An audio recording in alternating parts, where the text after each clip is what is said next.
الحمد لله رب العالمين، والصلاة والسلام على خاتم الأنبياء والرسل محمد بن عبد الله الأمين وعلى آله وصحبه أجمعين. أما بعد، إن الذين قالوا ربنا الله ثم استقاموا تتنزل عليهم الملائكة ألا تخافوا ولا تحزنوا وأبشروا بالجنة التي كنتم توعدون. وقال الله تعالى: والسابقون الأولون من المهاجرين والأنصار والذين اتبعوهم بإحسان رضي الله عنهم ورضوا عنه، إلى آخر الآية. أما بعد، ملک و ملت کی تعمیر کا خواب اپنی نگاہوں اور دل و نگاہ میں پیوست کیا ہوا یہ نہایت باوقار اور باعتبار کاروان جو تعمیر ملت کے نام سے جانتا ہے اور جس کی ایک تابناک تاریخ ہے، آج اسی تعمیر ملت کے تحت یوم صحابہ کا یہ 70واں اجلاس منعقد ہو رہا ہے۔ اس ادارے کے منتظمین اور شہنشین پر تشریف فرما اصحاب علم و فکر و نظر اور یہ حیدرآباد کے غیور اور باشعور مسلمان موجودہ حالات میں اگر اس عنوان کے تحت جمع ہوئے ہیں تو اس کی اپنی ایک معنویت ہے۔ جب ہم صحابہ کا لفظ اپنی زبان پر لاتے ہیں تو اس سے مراد ہے دعوت و تبلیغ، جہاد و شہادت، علم و معرفت، ایثار و قربانی، جوامردی اور پامردی، وفاداری، اسلام کے لیے قربانی،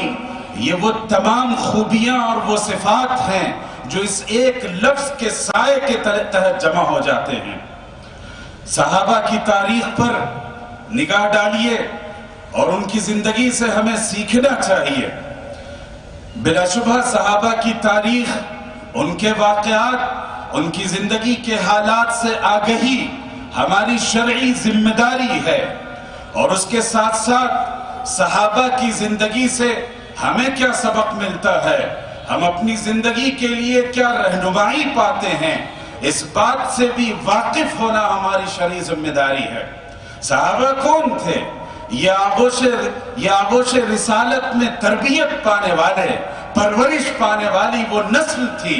جس نے انسانی تاریخ کا رخ موڑ دیا، جس نے عشق و محبت کی نئی تعبیر انسانیت کو دی، جس نے وفا اور عہد وفا اور ایفاء عہد کی نئی تعبیر انسانیت کو عطا کی، جس نے عشق نبی کہ وہ زمزمِ انسانیت کو دیے، جس کی مثال تاریخ میں پھر دوبارہ نہیں نظر آتی۔ اس لیے صحابہ کرام کے ذکر اور ان کے واقعات کا ذکر ہونا اور ان کے نام سے مجلس منعقد کرنا یہ ہماری نہ صرف شرعی ذمہ داری ہے بلکہ اگلی آنے والی نسلوں کے ہاتھ میں جو ہم امانت دے سکتے ہیں، جو وراثت دے سکتے ہیں، جو ورثہ انہیں پیش کیا جا سکتا ہے، ان میں سب سے قیمتی امانت اور ورثہ وہ صحابہ کی تاریخ اور ان کی سیرت ہے۔ صحابہ کی تاریخ کو اس لیے بھی پڑھنا چاہیے کہ یہ وہ آئینہ ہے، یہ وہ پیمانہ ہے جس کی روشنی میں ہم اپنی زندگی کے رخ کو درست کر سکتے ہیں، ہم اپنی زندگی کا سمت سفر طے کر سکتے ہیں، ہم اپنے حالات اور حادثات کے لیے وہاں سے روشنی حاصل کر سکتے ہیں۔ آج ہم اس ملک میں جس طرح کے حالات سے نبردآزما ہیں اور ایسا لگتا ہے کہ اس ملک میں مسلمان اقلیت کی بخیہ ادھیڑ دی گئی ہے، ان کے برخچے اڑا دیے گئے ہیں، ان کے قانون سے، ان کی شریعت سے، ان کی شناخت سے، ان کی آئیڈنٹیٹی سے جو کھلواڑ کیا جا رہا ہے، ان حالات میں ہماری نگاہیں اس سلف صالح کے دور کی طرف بڑھنی چاہیے اور وہاں سے ہمیں روشنی حاصل کرنی چاہیے۔ موجودہ حالات کے تناظر میں سمجھتا ہوں کہ 3 بنیادی سبق ہیں جو صحابہ کی زندگی سے ہمیں اور آپ کو ملتے ہیں۔ سب سے پہلی چیز ہے استقامت اور پامردی اور عزیمت۔ اللہ کے دین کے لیے، آقا کے پیغام کے لیے، اسلام کے لیے، کلمہ لا الہ الا اللہ محمد الرسول اللہ صلی اللہ علیہ وسلم کے لیے جو استقامت چاہیے، جو پامردی چاہیے، جو جمع مردی چاہیے، جو عزم و حوصلہ چاہیے، اس کی صحیح مثال صحابہ کی زندگی میں ہمیں ملتی ہے۔ حضرت عبداللہ ابن مسعود فرماتے ہیں کہ مکہ میں جب اسلام کی دعوت حضور صلی اللہ علیہ وسلم کے ذریعے سے انسانوں تک پہنچی تو اول من اظہر اسلامہ ہم 7 لوگوں نے سب سے پہلے اپنے اسلام کا اظہار کیا۔ کچھ لوگوں نے اپنے اسلام کو چھپایا اور انہیں اجازت تھی چھپانے کی، لیکن جن لوگوں نے ببانگ دوحل اللہ کے کلمے کو، توحید کا اقرار کیا اور طاغوت کا انکار کیا، ان میں 7 لوگ تھے۔ حضرت ابو بکر تھے، حضرت عمار تھے، حضرت سمیہ تھی، حضرت بلال تھے اور اس کے علاوہ چند صحابہ کرام تھے۔ ان لوگوں نے جب اپنے اسلام کا اظہار کیا تو مکہ کے ان ظالموں اور سرکشوں کا قافلہ ان نفوس قدسیہ کے خلاف پڑ گیا اور انہوں نے ان پر عرصہ حیات تنگ کرنے کی کوشش کی۔ حضرت ابو بکر کا ایک خاندان تھا، انہیں خاندان کی طرف سے سوشل سیکیورٹی فراہم کی گئی، پروٹیکشن دیا گیا، لیکن حضرت بلال حبشی تھے، غلام تھے، حضرت سمیہ باندی تھی، حضرت عمار کمزور تھے۔ ان صحابہ کی دادرسی کرنے والا، ان کی پشت پراہی کرنے والا کوئی نہیں تھا سماج میں، اور ان لوگوں کے اسلام کے اظہار کی وجہ سے انہیں جن مشقتوں کا، جن چیلنجز کا، جن پرابلمز اور مسائل کا سامنا کرنا پڑا، انہیں پڑھ کر آپ کی روح تڑپ اٹھے گی، آپ کا روح کھڑا ہو جائے گا۔ حضرت سمیہ ایک باندی تھی، ایک مشرک خاتون کے زیر ملکیت تھی۔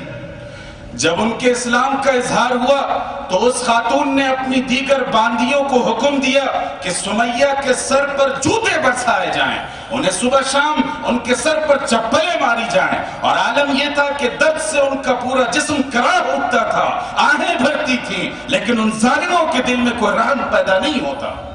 صرف اس بات کے لیے یہ ظلم ڈھایا جا رہا تھا کہ وہ ایک اللہ کا انکار کر کے طاغوت کا اقرار کر لے، لیکن حضرت سمیہ رضی اللہ تعالی عنہ نے اللہ کی راہ میں قربانی دینا پسند کی، تکلیف برداشت کیا، استقامت کے ساتھ کلمہ توحید پر قائم رہی۔ حضرت بلال حبشی تھے، غلام تھے، حضرت بلال کے ساتھ جو روش اور رویہ اختیار کیا گیا، کہتے ہیں کہ امیہ ابن خلف نے حضرت بلال کو تپتے ہوئے عرب کے ریگزاروں پر ڈال دیا اور ان کے سینے پر بہت بھاری بھرکم پتھر ڈال دیا گیا اور ان سے کہا گیا ایک بار کہہ دو کہ اللہ کو خدا نہیں مانتا اور محمد رسول اللہ صلی اللہ علیہ وسلم کو نبی نہیں مانتا، لیکن قربان جائیے اس بلال حبشی پر ان کے انگ انگ سے اور ان کی سانس سانس سے صرف ایک کلمہ توحید اٹھا اور وہ تھا الاحد الاحد الاحد۔ حضرت عمار پر ستم ڈھائے گئے اور نہ جانے کتنے صحابہ تھے جن کے ساتھ یہ ظلم اور یہ ستم اور یہ سرکشی روا رکھی گئی، لیکن ان کے پائے استقامت میں کوئی تزلزل نہ آیا۔ اسی طرح استقامت کی وہ زندہ مثال جب مکہ کی سرزمین اور وہاں مسلمانوں کے لیے، اہل ایمان کے اس قافلے کے لیے عرصہ حیات تنگ کر دیا گیا تھا، تو اس وقت رسول اللہ صلی اللہ علیہ وسلم کو اجازت دی گئی ہجرت کی، اور اس ہجرت کی اجازت میں اللہ کے رسول صلی اللہ علیہ وسلم نے، صحابہ نے اپنے گھر بار کو، اپنے پشتینی مکان کو، اپنے آبا و اجداد کی سرزمین کو، اپنی جائیداد کو، اپنے عزیز و اقارب کو، ان تمام کو چھوڑ کر اور انہیں خیر بات کہہ کر وہ اللہ کے لیے مکہ سے مدینہ اور حبشہ کی طرف ہجرت کر گئے۔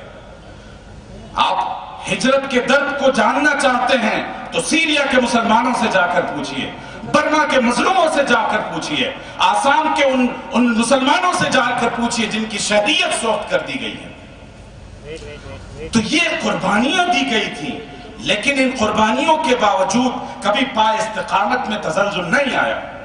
اور یہ قربانیوں کا سلسلہ صرف مکہ میں نہیں تھا، مدینہ میں جب اسلام فتح یاب ہوا اور اہل اسلام کے لیے ایک اسلامی ریاست قائم ہو گئی، وہاں بھی رسول اللہ صلی اللہ علیہ وسلم اور صحابہ کو جن تکلیفوں سے گزارا گیا۔ غزوہ احد کا موقع ہے، تیر اندازوں نے رسول اللہ صلی اللہ علیہ وسلم کو چاروں طرف سے گھیر لیا اور تیروں کی بارش ہونے لگی۔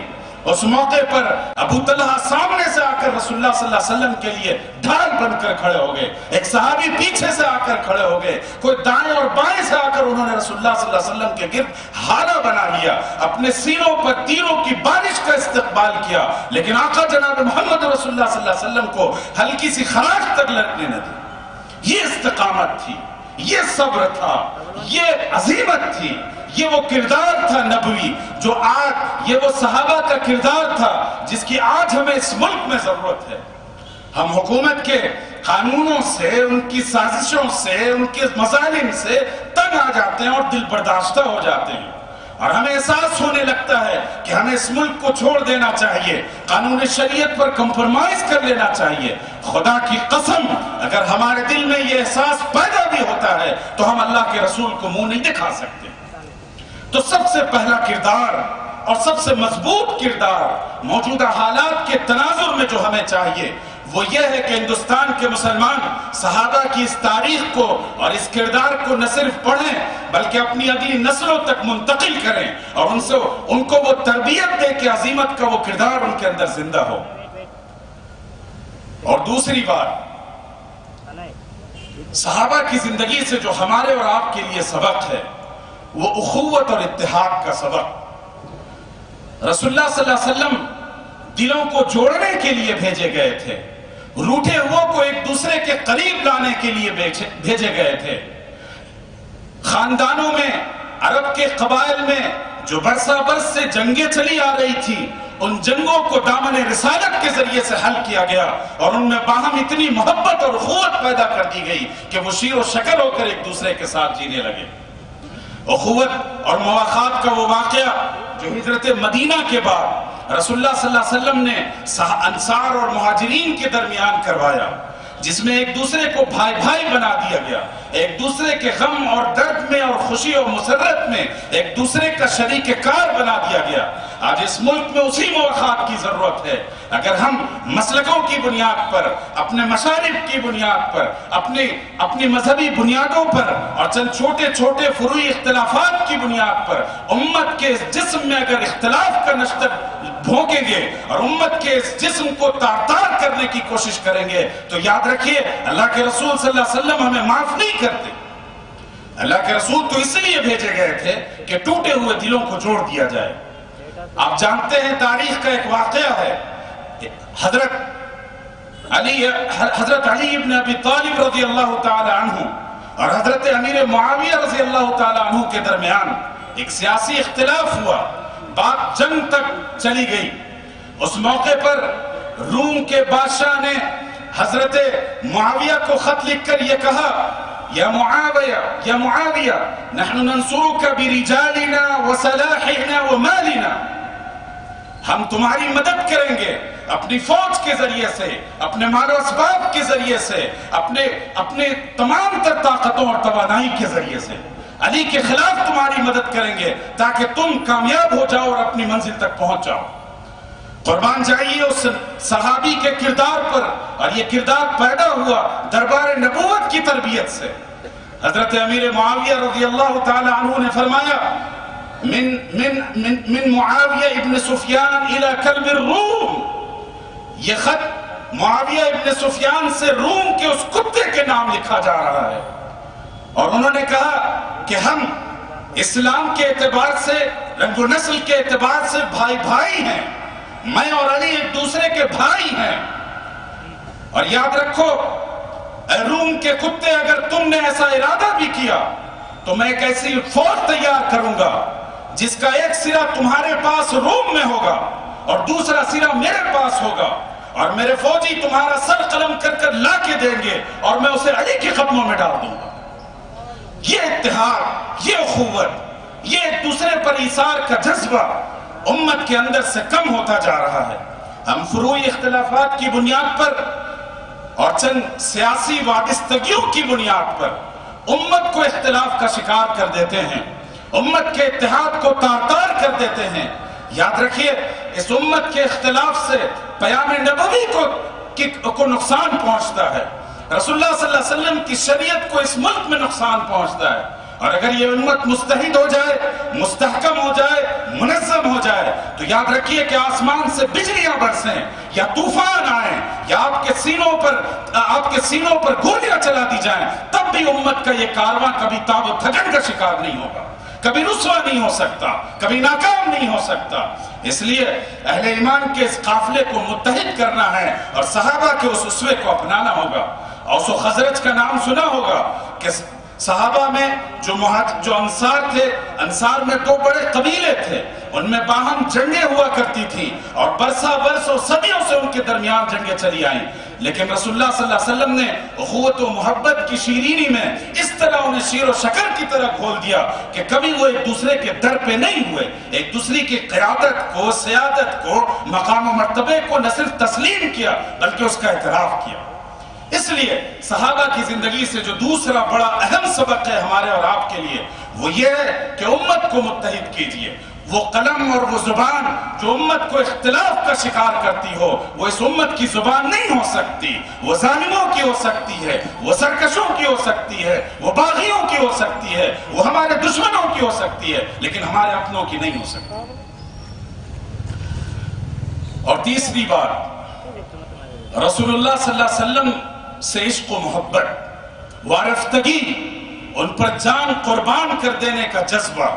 یہ وہ تیسرا سبق ہے جو ہم کو اور آپ کو رسول اللہ صلی اللہ علیہ وسلم صحابہ کرام کی زندگی سے ملتا ہے۔ اللہ کے رسول صلی اللہ علیہ وسلم نے فرمایا لا يؤمن احدكم حتى اكون احب اليه من والده وولده والناس اجمعین۔ خدا کی قسم تم اس وقت تک مومن نہیں ہو سکتے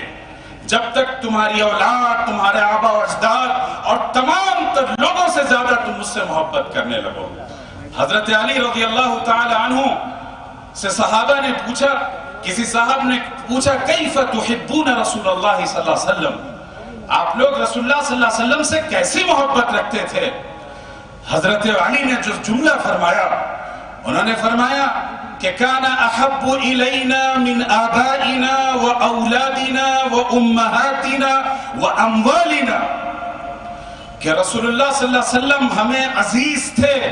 ہمارے آبا و اجداد، ہماری اولاد، ہماری جاہ و حشمت سے زیادہ۔ اور اس کے بعد فرمایا کہ جس طرح ایک پیاسے کو، ایک تشنہ لب کو پانی کی پیاس ہوتی ہے، ٹھنڈے پانی کی طلب ہوتی ہے، اس سے زیادہ ہمیں رسول اللہ صلی اللہ علیہ وسلم سے عشق اور محبت تھا۔ عشق و محبت حضور صلی اللہ علیہ وسلم کا یہی وہ ایمان کی چنگاری ہے جو ہمیں اللہ سے جوڑتی ہے، جو شریعت کا پابند بناتی ہے، جو اسلام سے ہمارے محبت اور تعلق کو پروان چڑھاتی ہے۔ رسول اللہ صلی اللہ علیہ وسلم کے عشق کے وجود اور نمود سے ہمارا ایمان اور اسلام باقی ہے۔ اگر عشق کی یہ چنگاری مدھم پڑ گئی تو یاد رکھیے ارتداد و الحاد کے طوفان آپ کے گھر پر دستک دے رہے ہیں، آپ کی نسلوں کو چکنے کے لیے بےتاب ہیں۔ اگر یہ چنگاری مدھم پڑ گئی تو کوئی اس نسل کو اور ان کے ایمان کو نہیں بچا سکتا۔ اس لیے آقا جناب محمد رسول اللہ صلی اللہ علیہ وسلم کی سنت و سیرت اور صحابہ کے واقعات کو اگلی نسلوں تک پہنچائیے، ان کے دلوں کو عشق نبی سے اور صحابہ کی سنت و سیرت سے معمور کیجئے۔ ایک آخری پیغام دے کر میں اپنی بات ختم کرتا ہوں۔ یہ گھر گھر کا حادثہ ہے، یہ آپ بیتی ہے، جگ بیتی نہیں ہے۔ ہم اپنے گریبان میں جھانک کر دیکھیں، ہمارے گھروں میں پلنے والے اور پرورش کرنے والے نونہال بچوں کی کیا صورتحال ہے۔ ان بچوں کو خلفائے راشدین، اہل بیت، صحابہ کرام، آقا جناب محمد رسول اللہ صلی اللہ علیہ وسلم، ان کی ازواج مطہرات، بنات طاہرات، ان کے والدین، ان میں سے کسی سے کوئی واقفیت نہیں ہے۔ ہمارے بچے گانے والوں، رقاصاؤں اور ناچنے والوں اور سیاسی گماشتوں اور فلمی ستاروں کے کردار سے واقف ہیں، ان کی پیروی کرنے کی کوشش کرتے ہیں، لیکن ان کے سامنے وہ نبوی آئینہ نہیں ہے، وہ ربانی آئینہ نہیں ہے جس میں وہ اپنے آپ کو سنوار سکیں۔ ایک حادثے کا میں ذکر کر کے اپنی بات ختم کروں گا۔ اسی حیدرآباد کی سرزمین پر ایک ادارہ ہے جو نوجوان مسلم نوجوانوں کو آئی ایس اور آئی پی ایس کی تربیت اور کوچنگ دیتا ہے۔ 2 ماہ قبل کی بات ہے، میں اس میں پینلسٹ کی حیثیت سے شریک تھا۔ جو نوجوان مسلمان لڑکے لڑکیاں وہاں آئے امتحان دینے کے لیے، وہ اپنے نالج کے اعتبار سے، جنرل نالج کے اعتبار سے، سبجیکٹ نالج کے اعتبار سے بہت پرفیکٹ تھے اور قابل احترام تھے. لیکن میں نے ایک لڑکی سے پوچھا کہ سیدنا فاطمہ رضی اللہ تعالی عنہا کا رسول اللہ صلی اللہ علیہ وسلم سے کیا رشتہ تھا؟ رونگٹے کھڑے ہو جائیں گے آپ کے. اس لڑکی نے کہا کہ آپ صلی اللہ علیہ وسلم کی بیوی تھی. نعوذ باللہ. اور ایک لڑکے سے میں نے پوچھا حضرت عائشہ رضی اللہ تعالی عنہ کا رسول اللہ صلی اللہ علیہ وسلم سے کیا رشتہ تھا؟ تو اس نے بتایا کہ آپ صلی اللہ علیہ وسلم کی صاحبزادی تھی. نعوذ باللہ. یہ صورتحال ہے. ایک لڑکے سے میں نے پوچھا رسول اللہ صلی اللہ علیہ وسلم کے والد گرامی کا نام بتا دو. وہ بالکل خاموش ہو گیا، اس کے پاس کوئی جواب نہیں تھا. فوراً میں نے ایک فلمی ستارے کے والد کا نام پوچھا اور اس نے سرے-دست اس کا جواب دے دیا. ایسے نوجوان لڑکے ہمارے محلے میں، ہمارے سماج میں، ہمارے گھروں میں پل رہے ہیں. اور مجرم وہ نہیں ہیں، مجرم ہم ہیں، مجرم ان کے والدین ہیں، مجرم ہمارا نظام تعلیم ہے، مجرم وہ ماحول ہے جو ان بچوں کا رشتہ صحابہ اور رسول اللہ صلی اللہ علیہ وسلم سے جوڑنے سے قاصر ہے. اور وہ اپنے لیے رہنمائی اور گائیڈنس ناچنے والوں اور گانے والوں اور کرتب کرنے والوں اور گماشتوں اور گنڈوں کی شکل میں تلاش کر رہے ہیں. اس لیے میرے شہر حیدرآباد کے غیور اور باشعور مسلمانوں، یہ وقت سوچنے اور غور و فکر کرنے اور تقریر دل پذیر سننے کا نہیں ہے. حالات آپ کے ہاتھ سے نکل چکے ہیں. اٹھ کھڑے ہوئیے اور یہ عہد کر کے جائیے، تعمیر ملت کے اس اجتماع سے یہ پیغام لے کر جائیے کہ ہمارے محلے اور ہمارے خاندان اور گھر کا کوئی بچہ ایسا نہیں ہوگا جیسے صحابہ کرام، ازواج مطہرات، اہل بیت، بنات طاہرات اور رسول اللہ صلی اللہ علیہ وسلم کی سیرت سے بے بہرہ ہو. ہر ایک کو معلومات پہنچائیں گے. ہم کھانا نہ کھائیں، ہم تعلیم روک دیں، ہم دوسری تمام تر ضروریات کو روک دیں، لیکن عشق نبی اور رسول اللہ صلی اللہ علیہ وسلم اور اصحاب رسول کی محبت سے ان بچوں کے دلوں کو معمور کر دیں. یہی وہ سوغات ہے، یہی وہ طاقت ہے، یہی وہ توانائی ہے جو ان کے ایمان کا محافظ بن سکتی ہے، اور اس کے سوا پھر ان کے ایمان کی توقع نہیں کر سکتے. ھذا وصلی اللہ علی سیدنا محمد وبارک وسلم والحمد للہ رب العالمین.